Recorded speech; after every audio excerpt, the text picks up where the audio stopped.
The iPhone 14 Plus is untouchable in battery life. Now, this is insane. I tested this out the other day and I made a comparison video between the best battery life of 2023. S23 Ultra, best in the Android world. The iPhone 14 Plus, best in the Apple world. So this battery life runs circles around my iPhone 14 Pro Max. I started off with the iPhone 14 Pro. I was barely getting 5.5 hours screen on time. Like, it was bad. Like my iPhone 13 Pro, I was getting 8, 9 hours regularly screen on time. I got 10 before on a few occasions. So I was kind of hoping that the iPhone 14 Pro would continue that trend.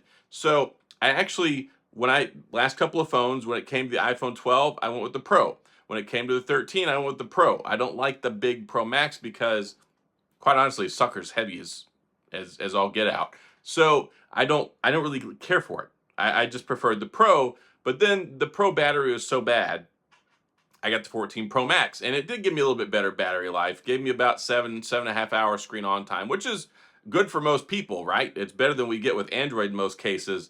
And then along came the iPhone 14 Plus.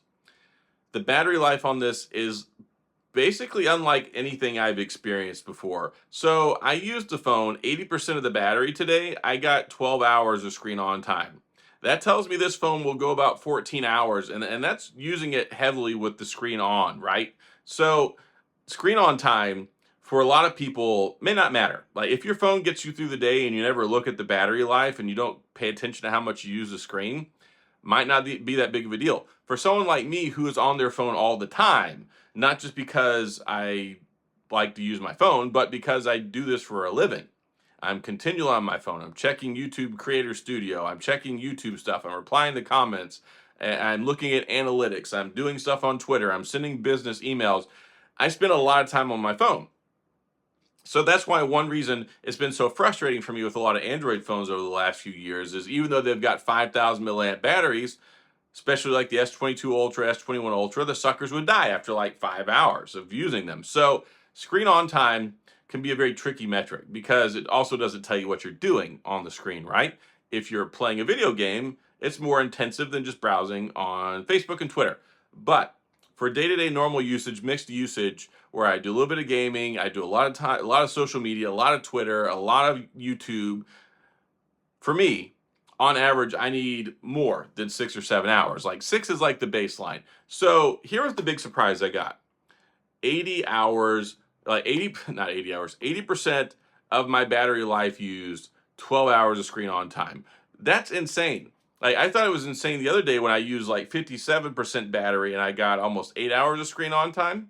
So it's just incredible. Like if you need an all-day phone that's going to last you from sunup to sundown, like the idea of using something that's got a powerful processor, a modern phone. I know it's last year's iPhone 13 Pro processor or Pro Max, but yeah, it's a nice phone. Also, I really like that it weighs less. Even though it's only about an ounce less, there's a very tangible difference when you hold up the iPhone 14 Plus versus the iPhone 14 Pro Max. So, iPhone 14 Pro Max, I'm getting almost double the battery life. Now, there's some things you need to take into consideration though. They've got the dynamic island, they've got the ProMotion 120 hertz refresh rate, it's got a little bit higher brightness on the screen, and it does have the newer chip, which hey, maybe it's just not as optimized. But from the get go, the iPhone 13 Pro series was like next level battery life when we talk about smartphones. And just the idea of getting 10, 12 hours of screen on time, that's crazy because we took such a big back step when it came to the iPhone 14 Pro series. So I was very hesitant about this phone. I don't like the fact that one, it's $899, it doesn't have 120 or even 90 hertz refresh rate, and it doesn't have the third camera on the back, which that doesn't really irk me that much. I don't really use the telephoto camera all that much. But if you're paying $900 for a phone, it really should have like an enhanced refresh rate. It should really have 90 or 120 hertz. And I've really enjoyed the ProMotion display with the iPhone 13 Pro series and the 14 Pro series. But I could take or leave Dynamic Island. The Face ID notch doesn't bother me that much. It's been there for forever. I don't even pay attention anymore. But as far as battery life goes, if you want the phone in 2023 that's going to get you the most battery life if you like Apple, if you like iPhones. I'm not the biggest iPhone fan in the world. If you watch my videos, you know I'm primarily an Android guy, not the biggest Apple fan. But credit where credit is due, the iPhone 14 Plus has insane battery life. Like, again, I got 12 hours and I still had 20% battery left. That tells me I could get at least another 2 hours squeaked out of this thing. That's really good. That's insane that you can have the screen on for more than half the day and the phone is still working. That's just mind-boggling to me because that's about twice of what we got with Android flagships in the last couple of years. So, yeah, I just really wanted to make this video. The iPhone 14 Plus to me this year is in a class of its own. And again, yes, it doesn't have the ProMotion display, no 120 hertz, no extra camera on it, and it's got last year's chip. But last year's chip seems to be the sweet spot for power and battery more so than the A16 that we got with the iPhone 14 Pro series. So I like the iPhone 14 Plus, and I'm getting such good battery life and not having the heat issues and not having the software issues I'm having with my iPhone 14 Pro Max.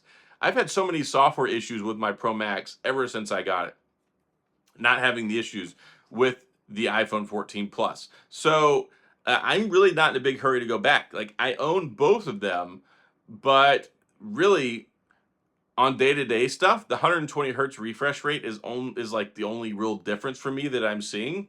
And I would much rather have twice as much battery life than the 120 hertz refresh rate. So it's going to be really interesting as things go forward. But I really wanted to make this video because there's no phone I've ever used before that has got this much battery life before.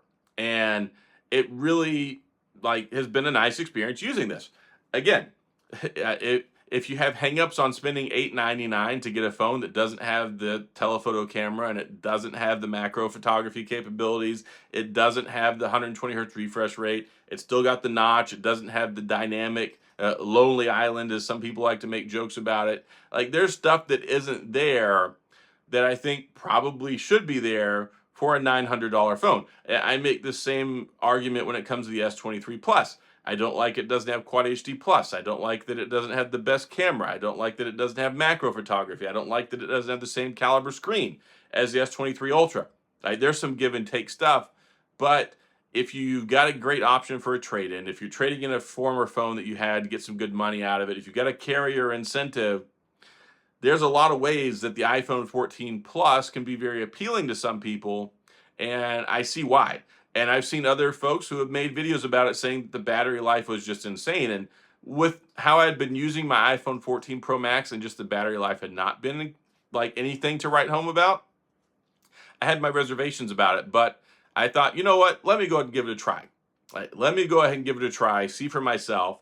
And yeah, it's been a really good experience. And the battery life is just completely next level. So that's all I've got. If you have any questions or comments, and please go down in the comment section. I'll get back with you if you've got one. And if you've got your own battery life experiences, and please, I'd love for you to sound off and see what your experience has been. And if you enjoyed the video, please hit the like and the subscribe button and the little notification bell if you want updates when new videos come out. And as always, thanks for being here. I appreciate you watching, and I'll see you guys next time.